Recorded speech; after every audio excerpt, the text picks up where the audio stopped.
咁嘅水平嘅即係候選人咧，你選到佢入議會咧，你真係暈。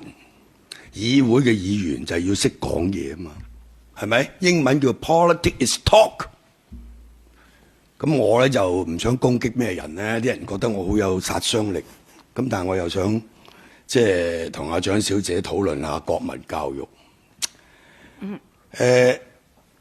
你就話你好愛國，愛嘅係中華人民共和國。咁啊，中華人民共和國呢支五星旗代表啲咩咧？蔣小姐，你可唔可以話俾我聽五粒星？嗱，我可以想講俾你聽咧，就係喺國民教育咧。我問你，你停一停，五粒星代表乜嘢？大星係乜嘢？四粒小星係乜嘢？你唔好拉起我，我本嚟同你好溫柔嘅。大家上一堂國民教育課，五粒星代表咩？你解俾我聽。即刻答。嗱，好，我知你想講 ，OK， 嗰粒大星係代表共產黨。唔係，我想講嗰粒大星事實係代表共產黨。係啊。OK， 得啦，嗰四粒小星咧。工農兵商。錯。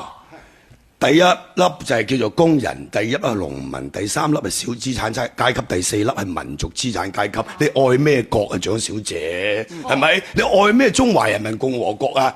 更何況中華人民共和國呢一粒大星係共產黨，全世界冇一個政黨。嗰粒星咪當係一粒星擺喺個國家創建嗰啲國旗上邊嘅。你愛咩國啊？收聲！未到你講。大家咧溫馨啲，再一個問題，叫佢停，即停。再一個問題，1958年嘅三面紅旗代表咩？國民教育啊！而家係各位三面紅旗，話俾我聽。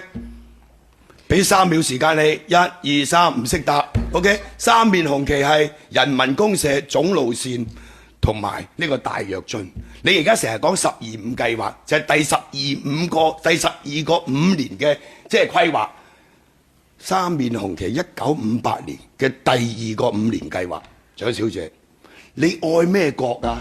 你話俾我聽，你收聲！而家我上緊堂，你停梗係唔得啦，因為你答非所問又唔識嘢，係咪？講國民教育又要鬧啲小朋友，係咪？即係我而家同你商量下啫嘛，討論下啫，解俾我聽啊！大躍進死幾多人知唔知啊？大躍進死幾多人知唔知啊？大躍進死幾多人知唔知？大躍進死幾多人知唔知？共產黨殺死幾多人知唔知？我同你講，愛國，你收聲啦，蔣麗芸！三面紅旗又唔識解，人民公社係咩你又唔知？大躍進係咩你又唔知？總路線係咩你又唔知？講咩啊？唔係喎，愛咩國啊？你愛咩國啊？總路線就多快好省 ，OK？ 大躍進咧就係無盡 ，OK？ 人民公社就係食大鑊飯，呢係共產黨極左政策，害死好多人。講完。既然係咁嘅話。